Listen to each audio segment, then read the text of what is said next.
I'm very grateful. No waiting for Joe Coburn.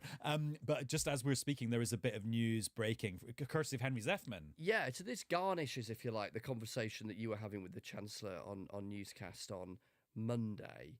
Henry reporting that senior government figures are discussing whether to reverse the whole winter fuel payment decision. And then the question will be, how do you do it? Can you find another mechanism that means tests effectively who gets it and who doesn't? Obviously, the more people you effectively hand it back to, the less money that you save. You're going to take a political hit for doing the U-turn, but then as Joe says, Labour MPs have been falling over themselves to say that they've been absolutely hammered on this from pretty much day one of the government's time in office. And what was interesting, looking at the interview you did with Rachel Reeves and then comparing her words when she was also on LBC a couple of hours later, the words were pretty much the same. So she's thought about this. They clearly decided in advance, it's pretty obvious we're going to get asked about this stuff. What are we going to say? That is their current kind of holding line. The Prime Minister said something broadly in the same ballpark, talking privately to Labour MPs at Westminster last night. So yeah, the conversation is going on. It's tricky though, because if there'd been an obvious other way to do it last summer, they may have been tempted by that. Any other thing that made it less bad for some people, in other words, some people got to keep their winter fuel payment, would have clearly saved less money, and they were very keen to make what are known as in-year savings last summer, i.e. things that would make a difference to the bottom line of the government accounts straight away. So there's no easy solution to this, but they are clearly on manoeuvres to try and find one. Right, let's open the Joko files now. That's what Andrew Neil used to call you, wasn't it, Joko? Oh, it was. I made the mistake of admitting that had been my nickname. I don't know why I admitted it. It must have been one of those conversations after the programme. And then he continually called me Joko. Joko. So Joko as a nickname predated Andrew Neil, did it? Yes. Oh, yes, it was what I was called when I was a teenager by my friends, Joko. And do you like it as a nickname? I do quite like it. You do or you don't? No, I do. I do. you I do? don't mind Yeah. it. I don't mind it at all. Anyway, here's a big philosophical question, Yes. looking back on Yes. recent political history. So I was at a thing at the Institute for Government think tank on Tuesday morning where Nick Clegg, remember him? I do. Was doing a big speech. Sir Nick Yeah, Sir Nick Clegg, sorry Nick. Looking back at the coalition government, and he said, oh, that was such a different time. He was talking about how that's when Netflix was a company that sent you DVDs in the mail, and he said, we've got to get real. We're in six-party politics now, and the next election is going to be like a roulette wheel. I just wonder, do you think he's right that we are in a fundamentally new era, Yes. both in terms of technology, how people live, and how people express themselves politically, and what that means for the party system? Right, how long have we got for this? About 4 minutes. Yeah, thank you. Yes, I do broadly agree with him. Definitely. Brief lectures by Joko. Yeah, can you imagine? Listen now, Let me BBC begin. Sounds. Make Sorry, Jo, yourselves keep going. comfortable as I go on a lecture tour for the next hour and a half. I do think he's right about the fragmentation of politics. I think it's been extraordinary, the change since that huge majority that was won by Labour, and that victory for Labour after all those years of the Conservatives in power, obviously starting in 2010 in the coalition years, when actually on a day-to-day basis, when Nick Clegg was Deputy Prime Minister to David Cameron, it felt, funnily enough, even though we were in the midst or sort of coming out of the financial crash, there was a sort of calmness to the day-to-day decisions that they were making, as we always tried to sort of drive a wedge between the two of them in coalition. That, of course, was historic in itself because we hadn't seen coalition since the 1970s, but it wasn't then to be repeated. But I think one of the other big changes that he talked about, that you've mentioned, is about technology. And social media, for me, covering politics, first as a correspondent and then as a presenter, is that politicians now can communicate directly with the public via social media in a way that they couldn't. Yes, they came on to television programmes and radio programmes like ours. There weren't as many of them, of course. There's a proliferation now of the sort of mediums they can use. But this idea that you can go onto social media, communicate and respond directly with your constituents and the public, I think that has sort of completely changed the dial in terms of the way we cover politics too, and the way politicians behave and act. And one of the sort of visible examples of that was Jeremy Corbyn at Prime Minister's Questions talking, I felt, directly to people, using examples of members of the public. Then what he said would be put straight out onto social media and so on. It changed the dialogue, I think, within politics and how we covered it at Westminster. And Joe, we're running out of time because Ukrainecast is coming to the studio to record their episode. But last thing I wanted to ask you, we've started doing this old newscast thing where we do episodes of newscast, but about from days and kind of recent political history. And we've done the financial crisis, the Good Friday Agreement, the fall of the Berlin Wall. Oh. When you come back as former BBC political correspondent and presenter Joe Coburn, which day from your career would you like to do? That's a very good question. We can leave it hanging and we can get back to you. There are so many. Yes, which day would I like to do? Oh, I know. Which sounds terribly self-indulgent. And that's the day we launch Politics Live. Oh, yes. steeped in our nation's history. No, steeped into in the my annals of history. If time. I could just be self-indulgent for one moment. I remember we had Amber Rudd, Emily Thornberry, Laura Kunsberg, I think Anushka Astana from ITV, and Camilla Tominey on that first all-women panel on Politics Live in 2018. Yeah, I remember it well. And also, I mean, I just know from experience, setting up a new thing and then it continuing is such a massive achievement in this media environment. So I have thought of one other programme that was... It was a whole series. It is a whole series. In fact, I can think of a few. Well, I've thought of many. But the two, one of them, perhaps a bit cruel to Kwasi Kwarteng, the former Chancellor, was when he was flying back from Washington to be sacked by Liz Truss. And we were live on air doing a special programme, sort of tracking the plane coming back as he went to see the Prime Minister at that time and lose his job. Of course, she was to lose hers or step down shortly afterwards. And that came after the programme of the budget that they did, that fateful budget, and Faisal Islam, our colleague, standing up and jumping up and down because he was holding his laptop saying, oh my goodness, the markets are reacting in real time here. Now, I'm not saying I'd like to repeat what happened, but those programmes will stay in my mind forever. I think he found out, didn't he, Kwasi Kwarteng, via a tweet from Steve Swinford, the political editor of the time, whilst he was going around a roundabout in Chiswick. Something like that. Anyway, he just got off the plane. That's Joe great also knows detail. very That's well. great detail. Yes. Joe, thank you so much. Thanks for being such a good colleague. And I know we're saying goodbye to you as colleagues, but we'll still be friends, well, forever. So it's adieu for now. Oh, well, lots of love.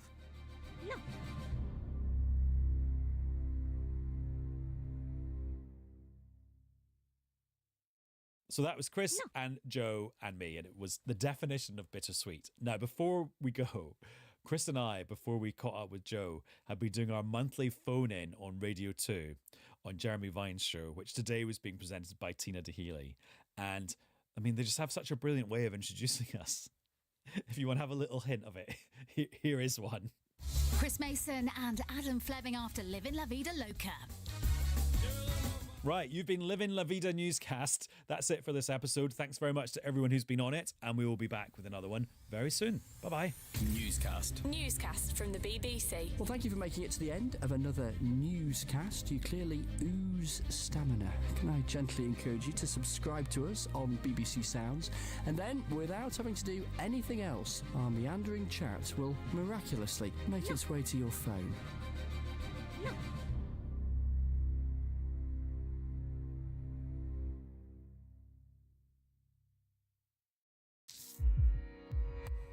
Goodwill is running out as the UK, France and Canada demand Israel ends its Gaza offensive.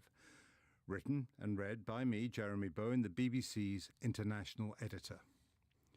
Israel went to war after the Hamas attacks of October the 7th, 2023, armed with an arsenal of weapons, mostly paid for, supplied and then resupplied by the United States. Its other allies gave Israel something just as potent in its own way, a deep credit of goodwill and solidarity, based on revulsion at the killings of 1,200 people, mostly Israeli civilians, and the sight of 251 others being dragged into captivity in Gaza as hostages.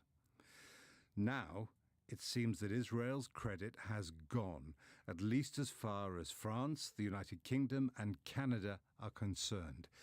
They've issued their strongest condemnation yet of the way that Israel is fighting the war in Gaza.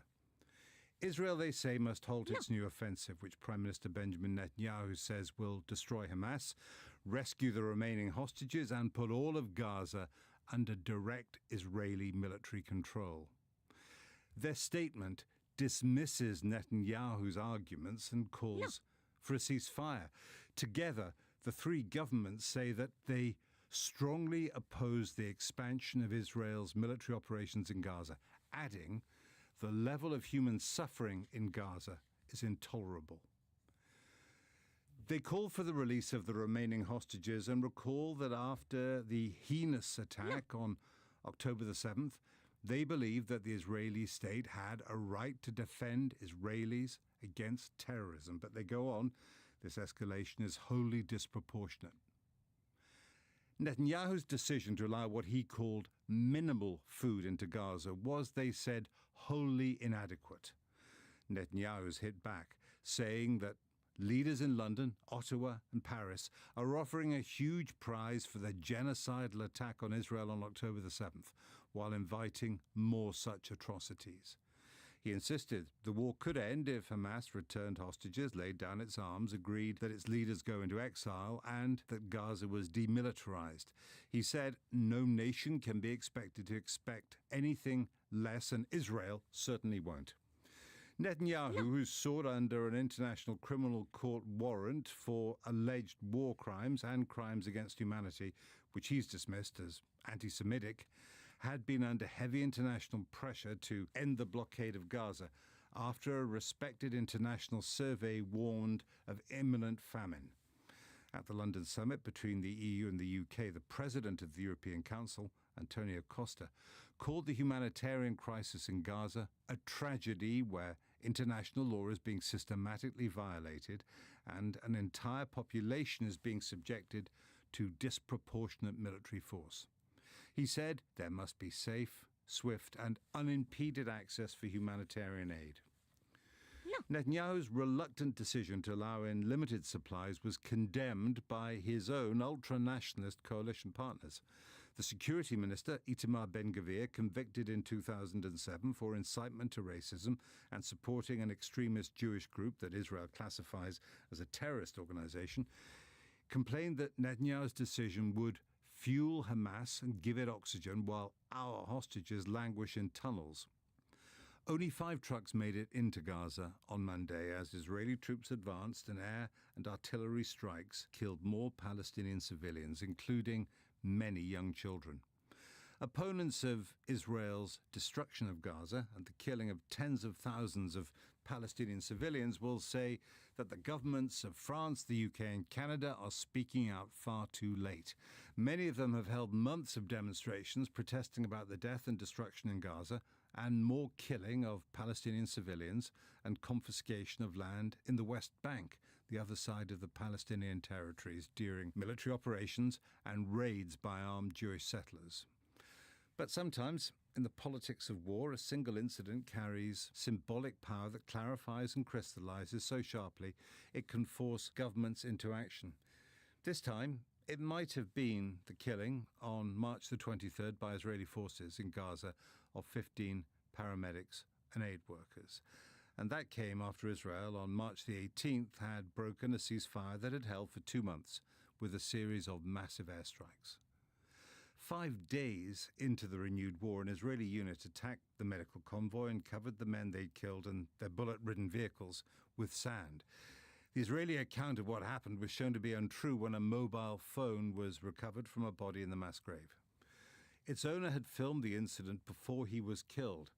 Far from proving Israel's claim that the emergency workers were a potential threat to Israeli combat soldiers, the video from the grave showed that clearly marked and well-lit ambulances and emergency vehicles were attacked systematically until almost everybody inside them was killed.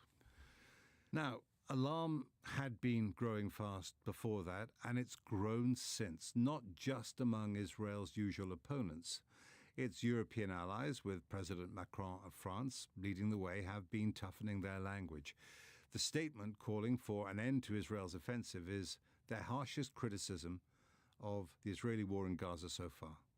A senior European diplomatic source involved in their discussions told me that the tough language reflected what he called a real sense of growing political anger at the humanitarian situation, of a line being crossed, and of this Israeli government appearing to act with impunity.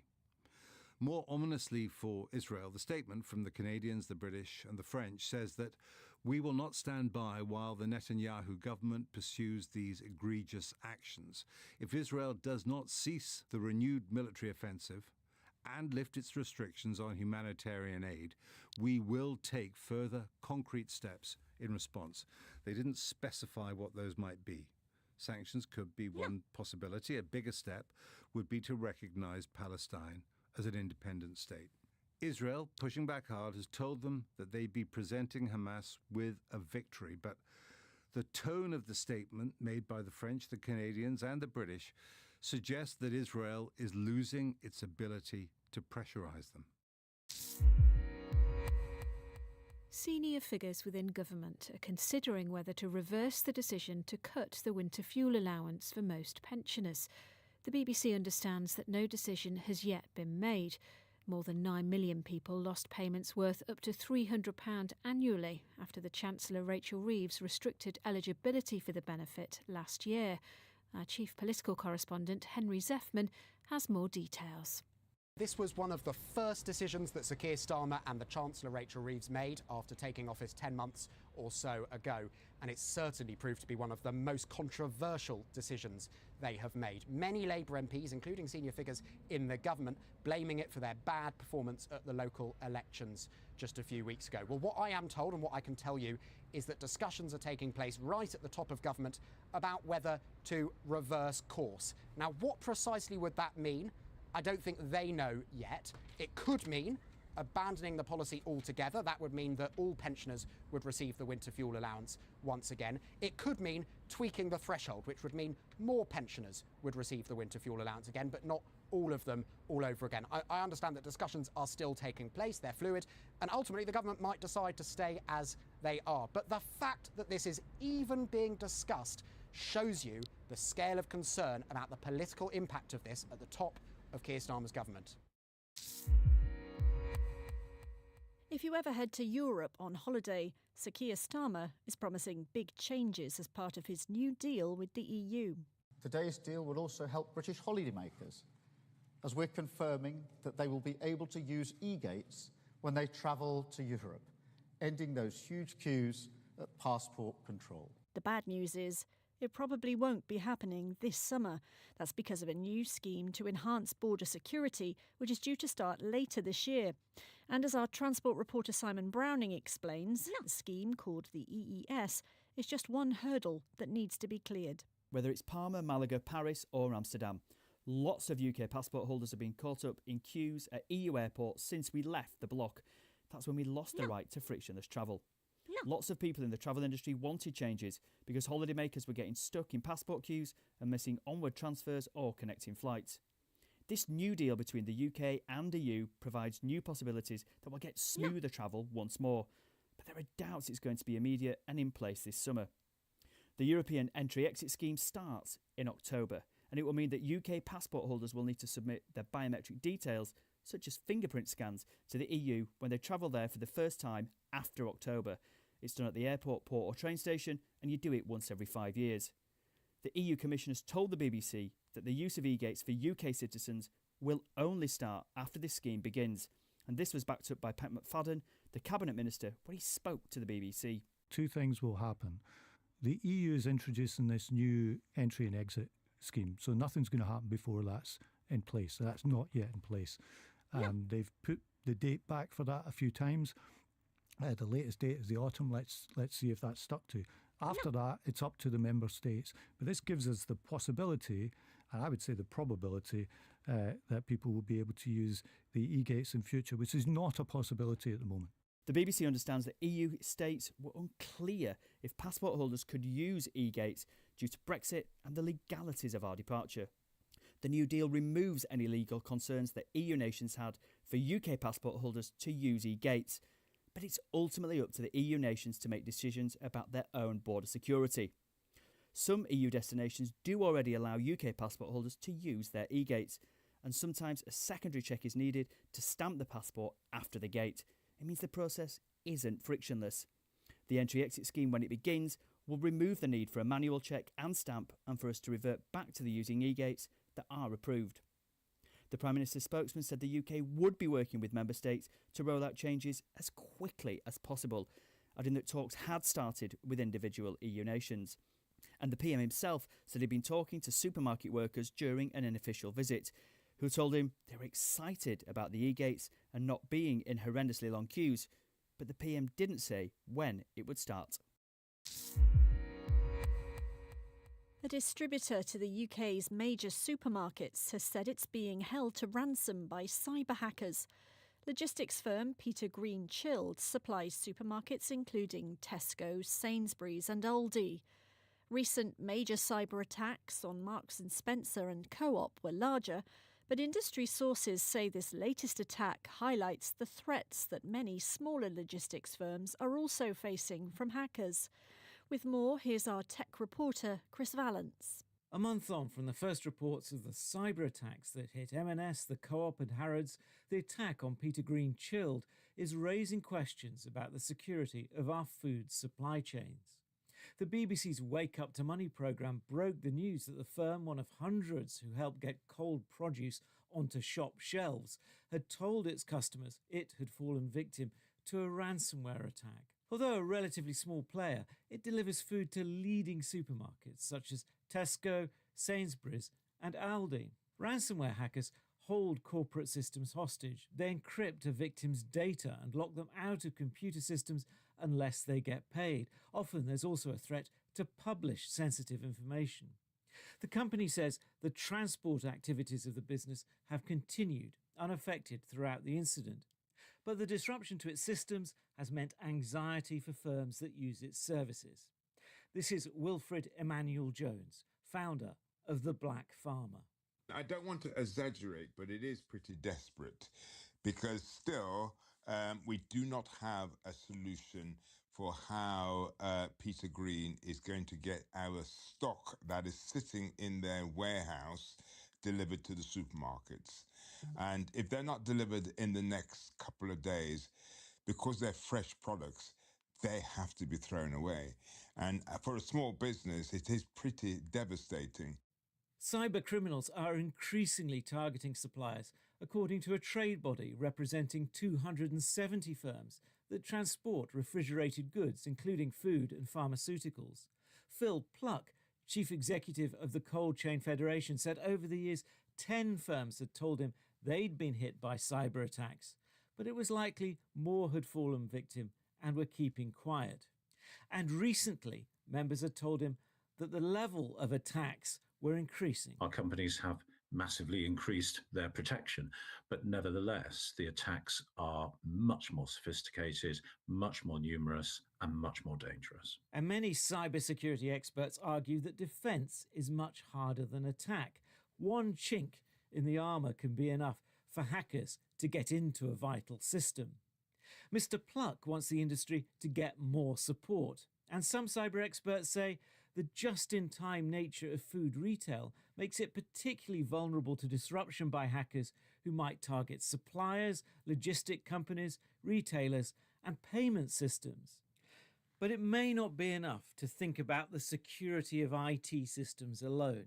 The robustness of the supply chain when attacks or accidents cause outages will also need to be considered. Fishers say there's been a notable rise in octopus sightings along England's southwest coast, and some are warning the so-called invasion is decimating Devon's shellfish industry. A bylaw means there must be open escape holes in the pots used to catch juvenile shellfish, but this has allowed the octopuses to take from the haul. One fisherman told the BBC that it was like Octopus McDonald's. The authority responsible for implementing the bylaw says it's working on trying to find a long-term solution. Dr. Emma Sheehan, an associate professor of marine ecology at the University of Plymouth, suspects the common octopus is the culprit. We think this is the common octopus. Octopus vulgaris is its Latin name. This is definitely within the range, and we've got lots of typical habitat types. But yeah, I think there's nowhere near as many as we'd expect to have, probably due to past overfishing over lots of years. So to hear that there's lots coming back, it's quite exciting from an ecologist point of view. People in my team who work really closely with the fishermen were being sent pictures of crab pots, which I didn't even know what they were showing me, but they were so packed. So it wasn't just one or two octopus. It was to the rafters, just packed with octopus. It's very unusual to see that.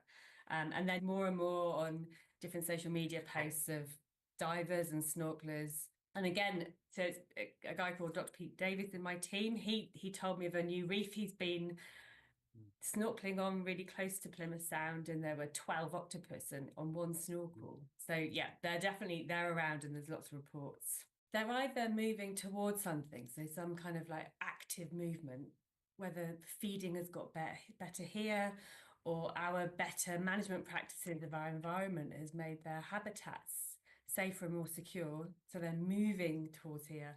Or it can be things like their survival's better. So is that to do with, again, maybe managing fishing pressure, or it could be to do with changes in, well, all sorts of things, but temperature would be one of the most obvious things that springs to mind. Do more of the young survive when they're in their really small stages? More of the eggs survive because we've had milder winters. So there's all these things, and actually we don't know a lot. So a lot of these are ideas, and we're really keen to do some more research into this subject. Why does the universe exist? It's a big question, but researchers in the US have started building a new particle detector that they hope will help answer it. It's 1,500 metres underground and is called the Deep Underground Neutrino Experiment, or DUNE for short. The US-led team are in a race with a separate team of Japanese researchers who are several years ahead. I'm Palab Ghosh, the BBC science correspondent, finding out more about the detectors that both teams are making in the hope of finding answers about why the planets, stars and galaxies came into existence. Nestled above the mist of the forests of South Dakota is a lab like no other. Inside, scientists are searching for the answer to one of the biggest questions in science. The answer lies deep underground. They used to dig for gold here, but now, for the scientists here, they're searching for something even more precious. We're 1,500 meters underground in this cathedral for science. For nearly 10 years, Jarrett Hees has been involved with the construction of several gigantic caverns to seal off his new laboratory, called DUNE, from the noise and radiation of the world above. It's now ready for the next stage. We're poised to begin construction of the detectors that will change our understanding of the universe. And that is extremely exciting. This cavern behind me speaks to the potential science that will be filled, knowledge gathered with the instruments that will be deployed by a collaboration of almost 1,500 scientists who are eager to answer the question of why we exist. When the universe was created, scientists believed there were two kinds of particles. There was matter, from which the stars and galaxies and everything around us was created, and then there was antimatter, its exact opposite. Theoretically, the two of them should have combined and cancelled each other out, leaving nothing but a big burst of energy. Yet here we are. Scientists believe that the answer to why matter won that big battle and the universe exists lies in studying a particle called the neutrino and its exact opposite, the antineutrino. Scientists will be firing both particles in beams all the way from Illinois deep underground to detectors in South Dakota to find out what the differences are. The neutrinos and antineutrinos change as they travel ever so slightly. The scientists want to find out if there's any differences in the way they change. If they find a difference, they'll have hit the jackpot and found a key difference between matter and antimatter that will bring them a giant leap closer to explaining why the universe exists the way it does. Dr. Kate Shaw is a physicist at Sussex University. As you know, humankind goes through this journey of trying to understand where we are in the universe and trying to understand, where it all come from, where are we going. It's really exciting at the moment that we're here now with the technology, with the engineering, with the computer software skills to be able to really start attacking these big questions. Half a world away in Japan, scientists are using golden globes to search for the same answers. They're building Hyper-K, which will be a bigger, better version of this existing neutrino detector. They'll be ready to turn on their neutrino beam in less than 3 years, several years earlier than the American project. Dr. Mark Scott is from Imperial College London. We switch on earlier and have a larger detector, so we should have more sensitivity sooner than June. But when you take the experiments together, we learn a lot more that you wouldn't get with them both individually. So having two experiments is the best of both worlds. Together, they're greater than the sum of its parts. Exactly, though I'd like to come first, please, still. But those working for the US project say that getting there first won't give the Japanese-led team the full picture of what's really going on. Here is Dr. Linda Cremonesi from Queen Mary University of London. There is an element of a race, but Hyper-K doesn't have yet all of the ingredients that they would need to make to understand if neutrinos and antineutrinos behave differently. The race is now on, with the first results expected in just a few years, which scientists hope will lift the veil on just what happened at the beginning of time that enabled our universe to come into existence. Should it be illegal to pay for sex? A bill is being put forward by the MSP Ash Regan, which aims to criminalise the act of paying for prostitutes in Scotland. Currently, only certain activities, such as running a brothel, are against the law there, as in the rest of Britain. It has been a crime to pay for sex in Northern Ireland since 2015. Ash Regan has said prostitution is exploitative and violent, with predominantly...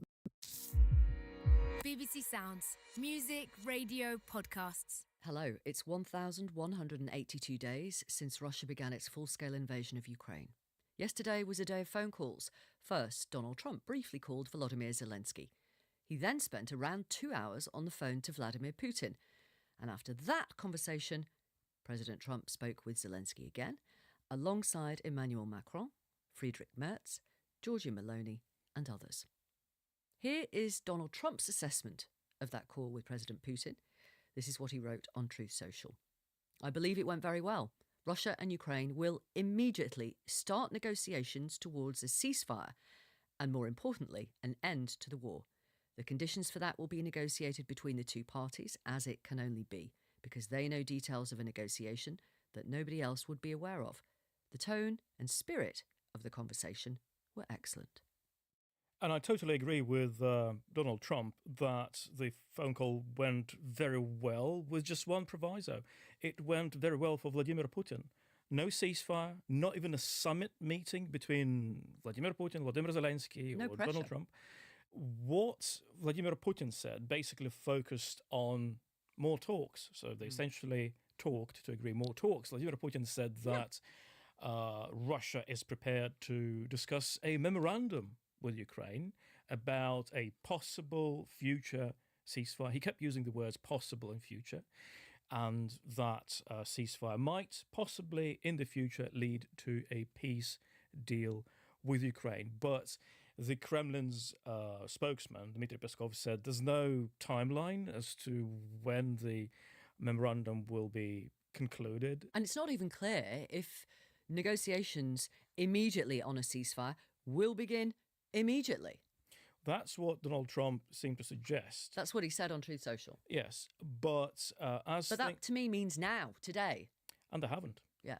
And that tells me that these past two rounds of talks in Istanbul on Friday and between Donald Trump and Vladimir Putin over the phone on Monday, I think they were utterly fruitless, with the possible exception of a prisoner exchange, which they apparently agreed. It's been known to happen before, so it's likely to happen, but I believe it when I see it.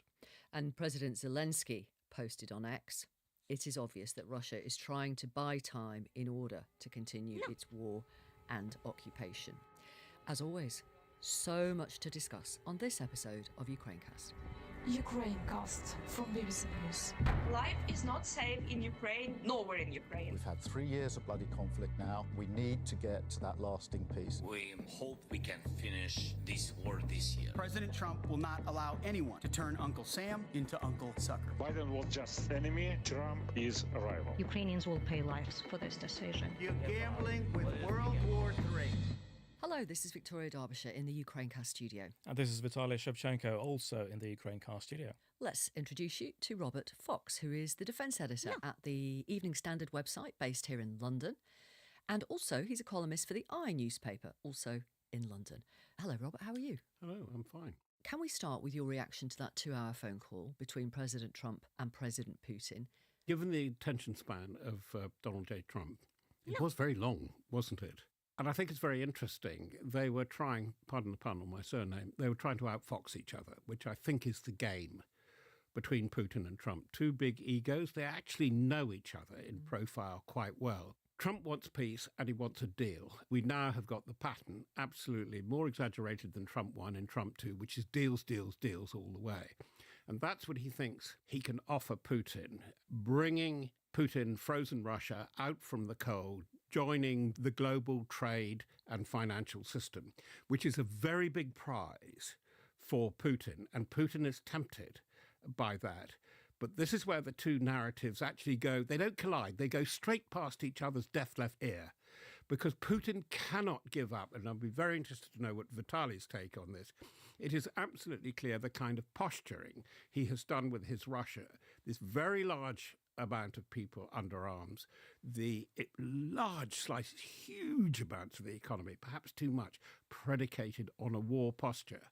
And this is where you have to listen to what the other voices are saying, the Balts, the 3 Baltic countries, Finland, Poland, and they see him posturing for a long on-off confrontation. And that's how he keeps himself in power, and that's how he keeps the dream going.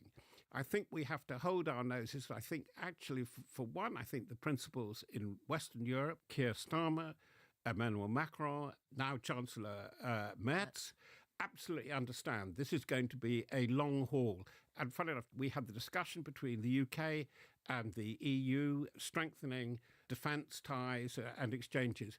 And underneath it, it was predicated, we're in for a long confrontation with Putin, Russia. Putin would love to have the sanctions lifted, but it ain't going to happen soon, and he's going to go on with the war games, and I fear it will be at tremendous cost, human cost for everybody. Well, we've heard from the UK Foreign Office today that they are joining the EU in announcing major new sanctions targeting what they call Russia's military machine. And as far as we can tell, they have taken that step on their own rather than waiting for buy-in from the United States. In President Trump's case, he was pressed by journalists after his call with President Putin on how he is holding the Russian leader accountable.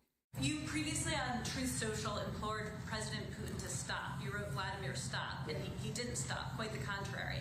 I'm curious, did you bring that up on your call with him today? No, I didn't bring that up, but I did say it's time, you got to stop this thing. And I believe he wants to stop. Look, I thought there was a very good chance, like a 50-50 chance, that he would say, I want to take the whole thing. And then they have a different kind of a problem. But I believe he wants to stop. Be sure. Just now about backing away or walking away if it looks like it's going to be an intractable problem. Do you have a red line in your head of what would cause you to back away? And Yeah, in my head, but not something I'm going to announce. But yeah, definitely in my head I do. Yeah. Exactly would that look Because like? this isn't our war. This is not my war. Yeah, I would say I do have a certain line, but I don't want to say what that line is because I think it makes the negotiation even more difficult. How do you react to that, the red line bit, Robert? Trump actually doesn't like war. He doesn't like confrontation. And I think the message is absolutely clear. And there are people we're not hearing from at the moment who fully realise this, that, as I said, we're in for a low-level confrontation. It's going to be pretty ghastly through the summer. And I would name as a principal the Secretary-General of NATO, Mark Rutte, who quietly in the background has been reading the Riot Act to the principal European allies, most of all the UK. It won't come to a clean outcome because we can see as the battle on the ground, rather as Trump was hinting, they're winning only incrementally. I mean, for Russia, with a mighty army like that, given its order of battle in 2022, to have got only as far as it has got, all the think tanks, look at the wiseacres, the people like the RANDs, the Brookings, the International Institute for Strategic Studies, it should have been a walkover. Sure. And this is why we've got a decade of war. And that's what Zelensky fears, and he's right to underline that. What do you think President Trump's red lines could be? Somebody was quoting a former head of the Joint Intelligence Committee and the SIS, John Scarlett. He's been a station chief in Moscow. He says he vaguely understands the outline of where Putin is heading.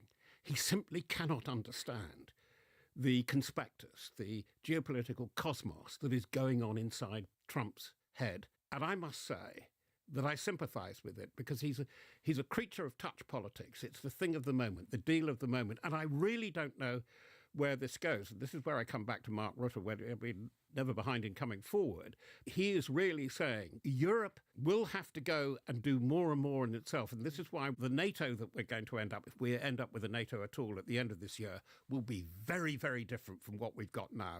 I think we'll have a NATO bis, and I think it will have to concentrate on very, very local issues.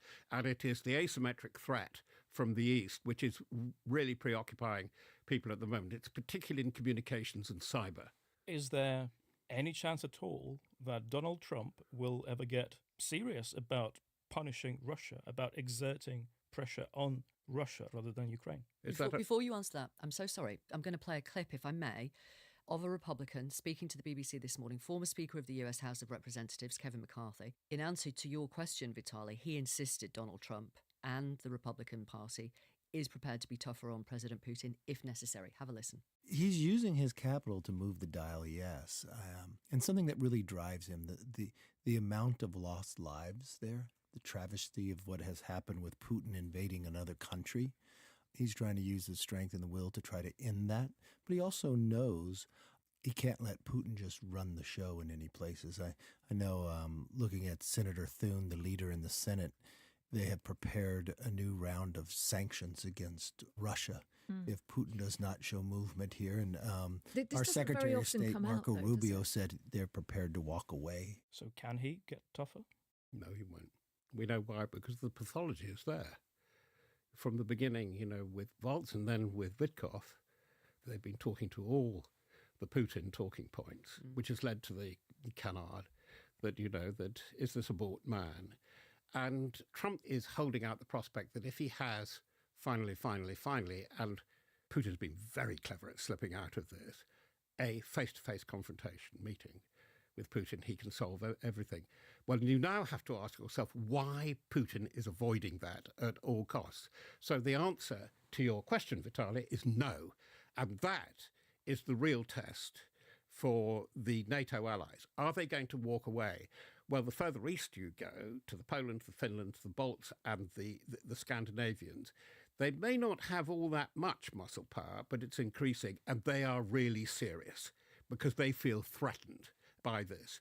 So do you McCarthy was very interesting because it was very, very interesting what he wasn't saying and what he was. And what he wasn't saying was that we have to draw a red line on the rules-based order. And I found this shocking, I could say personally, and this is where he was being mealy-mouthed, in that he was prepared to break the fundamentals of the UN Charter, but particularly the Helsinki Final Act. You do not alter borders. And Russia signed up to this by force and violence. And that's where I think that Mark Rutte, again, very timidly, he's saying the boat has sailed. America is leaving Europe in a very important respect. What does it mean for Ukraine? I think it's going to be terribly tough for Ukraine, and I think that this is borne in on Putin, but particularly the generals, that although they're using the terrible meat grinder tactics of World War II, of Zhukov, of just throwing in bodies, I don't think they could conquer the whole territory. So that's what it means for Ukraine, a bloody mess. In a worst possible scenario, Kiev could fall, but it doesn't mean Ukraine falls. And I think this is a real problem. And I don't see sufficient seriousness in the chancelleries of Europe to address this likelihood. Sorry, did you just say Kyiv could fall? Yes, it could. I think that, How? Warfare is changing very rapidly. But warfare now, as we have seen it in the last 6 weeks, is changing by the month. And the thing that really threatens Ukraine is the mass attack by drones and placing strategic or tactical missiles behind it. That's how you could take out Ukraine. I'm not revealing secrets here. No. The Russians know that as well as possible. That's why they're building up their arsenal of Iskander missiles. And it's when you start launching by the night hundreds of drones, a lot of them decoys, this is where you've got a problem. And we've seen the other thing where we've seen warfare change, by the way, in two other areas where it's very, very interesting for Houthis and the so-called Houthi truce declared by Trump. And that's well worth parsing because it is related to this. They have wasted a huge amount of ordnance, billions of dollars worth, to no effect, so that they've run stocks down. And the other is Indo-Pakistan too, where it's been a real shock how badly India has done there, and the sophistication of the deployment of air defences and so forth, the whole array that Pakistan from China has been able to deploy against India. We have to think again all the time. What I'm pointing to, Vitaly, and I'm not going to blather about it, is that what do I foresee with Ukraine continuing well beyond my lifetime, which is not much left of, frankly, but of absolute instability, a chaotic instability that is extremely concerning. And I fear that the Western alliance isn't putting sufficient emphasis on its agenda with that. You know, that we have meetings... Let me push back on that, if I may. We've seen what Germany have done. Chancellor Merz is breaking their debt to GDP. Yeah, but what's he rules. bought? Hang on, let me go through the list. We've seen the new alliance of the UK with EU members after... You're pulling a face, but let me finish. After Brexit, we've seen the UK Prime Minister say he's upping how much they spend on defence and other nations. Poland are way up there. There is an effort, and you can put that down to President Trump's pressure on the EU. Yeah, time. They're running out of time. It may not be enough. They're not buying enough. By the way, 2.5% is nowhere near cuts it. Rutte has told them it's got to be 3.5. Trump was saying 5. But these figures, these percentage of GDPs, are notional. We're buying the wrong stuff and we're thinking the wrong way. It's no use spending this on expensive tanks, which take 2.5 years to build, very sophisticated warships, when you can put a sixth of the cost of the frigate, a whole slew of underwater drones to do all kinds of things. I think we're in uncharted waters here. But Ukraine have a pretty sophisticated now drone industry, don't they? Yes, qualitatively probably better than most of Western Europe. Yeah. And they've got a very interesting aquadrone thing, but informed by the Royal Navy, as it so turns out. We remember the infamous comment from President Trump directly to President Zelensky in the Oval Office where he said, "You don't have any cards." Does President Zelensky have any cards? Yes, but I find it very difficult to say in these circumstances. What do you mean? He's got the moral argument. Right. And the moral argument, it's that I don't know, and I would really like to know if this really cuts it with the South too, that Italy, for example, in the European South, would desperately want the whole thing to end because they want all that Russian gas again. Mm-hmm. But in Italy, they're gritting in with Meloni because they just see the collapse of the global order or of the rules-based order threatens all of them. And that is the great card. I mean, one of the greatest assets, I think, in talking about it from a world opinion point of view, is just the presence of Zelensky. Okay, he may bore you to death, but he's there, he's telling you, he's engaging. And that is very, very important. That's why Vitaly may disagree because you're far closer to this than I am. I don't think an outright conquest, an outright capitulation, an outright eradication in present terms of the identity of Ukraine, which Putin seems to want, is on the cards. No, I totally agree. And I would caution against speaking about the whole war in terms of Putin versus Zelensky and there's Trump as well. What about the Ukrainian people? As you say, if it's true that Ukraine or the government Kiev may fall, Russia would end up with a huge territory populated by tens of millions of hostile people who are determined to keep on fighting. That is a huge card in itself. Yeah, okay. Robert Fox, thank you very much for being with us on Ukrainecast. Thank you. And Vitaly, you've got to go, I know. I'll see you very soon. Yes, see you soon, Victoria. So now you have just me and also the BBC's Russia editor, Steve Rosenberg. Hi, Steve. How are you? Hello, Victoria. I'm okay, thank you. So you hot-footed it from Istanbul back to Moscow. And obviously, I'm going to ask you how that 2-hour call between President Trump and President Putin is being covered in Russia. Well, it's interesting. I was going through the Russian papers this morning, and it's being presented not so much as progress, but more as a kind of diplomatic victory, I'd say, for the Kremlin. I've got some of the papers in front of me. Would you like to see some of the headlines? That's the Russian government paper, Российская газета, and under the photo of Donald Trump, it says, Donald Trump told Vladimir Putin, Vladimir, you can pick up the phone whenever you like. I'm always happy to talk to you. Interesting.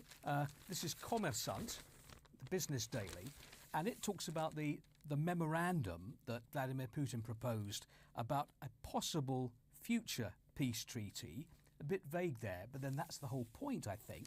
And the journalist goes on to say, in this way, Russia wins extra time and will use this extra time as it sees fit. He goes on to quote Vladimir Putin as saying that the conversation was constructive and I rate it highly. Of course he did, said the reporter. The call went Vladimir Putin's way. So you get where this is going. This is Komsomolskaya Pravda, which talks about, instead of a ceasefire, a memorandum. Do you remember Russia was under quite a lot of pressure to sign up to a 30-day unconditional ceasefire? America wanted that, European leaders wanted that, Kiev wanted that. It hasn't done that. Instead, it's come up with this idea of a memorandum, so no ceasefire. And the last thing I'll show you is from today's Izvestia, which I think is quite interesting. It's a political pundit who writes this. He says, what Vladimir Putin described after his talks with Trump show that Moscow still opposes the idea of a 30-day ceasefire until a compromise can be reached on the main questions that worry Russia. First and foremost, though, we mean a compromise by Ukraine and concessions by Ukraine. And I think that sums it up, really. Russia supports the idea of a compromise and concessions if that compromise and concessions come from Kiev. So how do Russians view this so-called memorandum? Is it to sort out all those issues regarding Kiev compromising and things that Russia still calls demilitarization of Ukraine, and then do a ceasefire? If you want the honest answer, I don't know. I mean, it's all very vague. What Russian officials have said so far is that it will talk about the principles of settlement. So by that, I suppose it means the issues that concern Russia getting in the way. If they get over those, then talk of a possible ceasefire, but it's all very possible and vague, and we don't really know. And to be honest, whenever you hear the word memorandum, personally, I think back to the Budapest Memorandum of 1994. Do you remember that document that Russia, Britain and America signed, giving Ukraine security guarantees in exchange for Ukraine handing over its share of the Soviet nuclear arsenal? Well, that didn't lead to very much in the end. So we have this word memorandum. We have mention of negotiations, but nobody really knows what that's going to lead to. In his post on Truth Social, President Trump said, Russia wants to do large-scale trade, in caps, with the United States when this is over. Now, we have discussed before what President Putin would like to do when it comes to bilateral deals with the US on trade. Is this still a really big incentive for the Kremlin and for President Putin? Could it outweigh their designs on Ukrainian territory? It's an incentive, but I'm not sure it outweighs the desire for territory. Vladimir Putin has made it clear that he's open to the idea of economic cooperation with America and with Donald Trump. And Donald Trump has made it clear that he wants to build an economic partnership with Russia. There's no secret about that. The two leaders have been talking about that for weeks, for months now. The other thing that Vladimir Putin would like, I think, is if this relationship with the United States improves, that will lead to an easing of sanctions. Whether that happens or not, I don't know. Nobody knows. But that's what the Russians want. However, there is no evidence so far that this desire for a closer partnership, for economic cooperation, will lead to a softening of the Russian position and a softening of the Russian demands. There is no evidence so far that Russia is, at the moment, prepared to compromise on its demands or make concessions. I want to finally, Steve, get your thoughts on this. It's an op-ed in the New York Times today by a former senior US intelligence officer called Andrea Kendall Taylor. I'm just going to read you a little bit of it. She says, "Few in Moscow believe that a single president can undo decades of US foreign policy animus towards Russia. The Kremlin understands that many, even a majority of people in the American government and public, have hostile views of Russia and would either thwart Mr. Trump's plans or, at the end of his term, simply reverse them. Mr. Putin will expect Russia to once again find itself in opposition to the United States. That means Moscow will look to exploit this moment to make gains that would be difficult for a future US president to reverse, like a subjugated Ukraine, or the ability to undermine the credibility of NATO's commitments to collective defence." Is it fair to say that, from the Kremlin's point of view, there is a limited window of opportunity here, i.e. the length of President Trump's term, if not before, to do something that Russia thinks will benefit the Kremlin long term? I think that's probably a logical conclusion to reach, right? I mean, the Russians understand that Russia is not the same as America. Right? In Russia, one man has been in power here basically for 25 years, Vladimir Putin, as president or prime minister. America's different, right? Donald Trump will have the midterms to face. And if they go badly for him and the Republican Party, then that reduces his room for movement in regards to Russia too. And, at the end of his term, in theory, he's out of office. Yeah. So the Russians understand that. And at the moment, when they look at what's happening in Washington, they look at the White House, they see an American president who is very pro-Russia, pro-Moscow, who wants to build a new partnership with the Kremlin. In a sense, they can't believe their luck. So it would be logical to conclude that they want to make the most of this while there is this window of opportunity. Steve, thank you, as always, for talking to our listeners around the world. We will speak to you very soon. Take care. Thanks, Victoria. Take care. As always, we are keeping an eye on every single twist and turn in these ongoing efforts to end this war. Please let us know if there is anything in particular you want us to talk more about. Could be new sanctions or what's specifically going on the ground in this war, or even the prospect of peace talks with the new Pope. Your thoughts, questions, as always, very, very, very, very, very, very, very welcome. It's +44 330 123 9480. Our email address, ukrainecast@bbc.co.uk.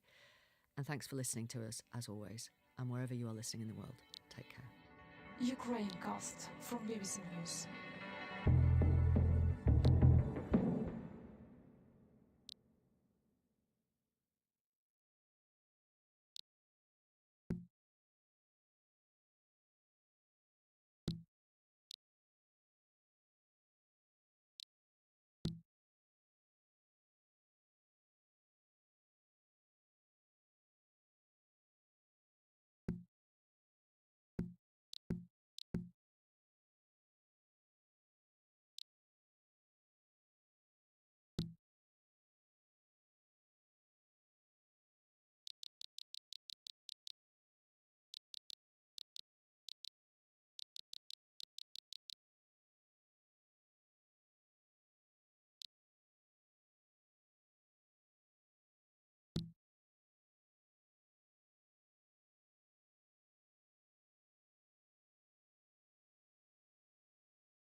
No.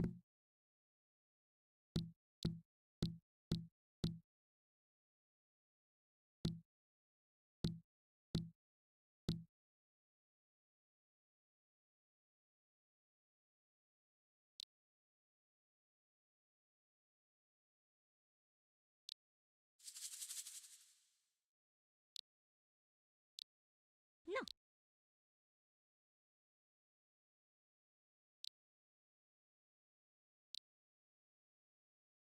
No.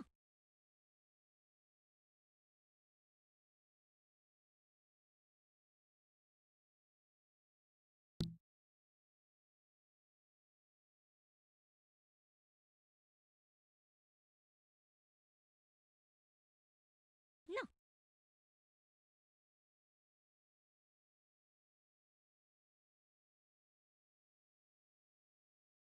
No.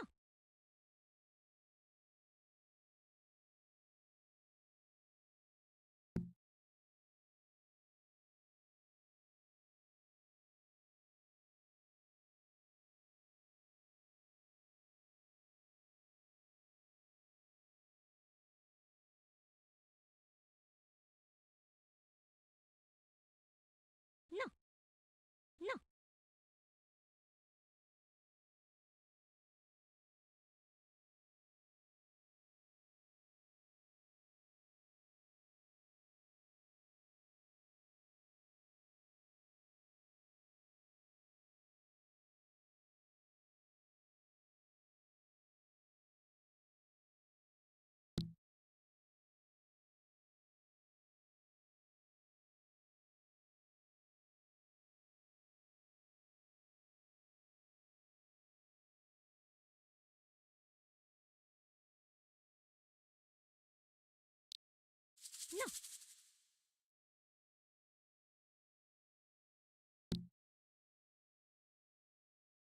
No.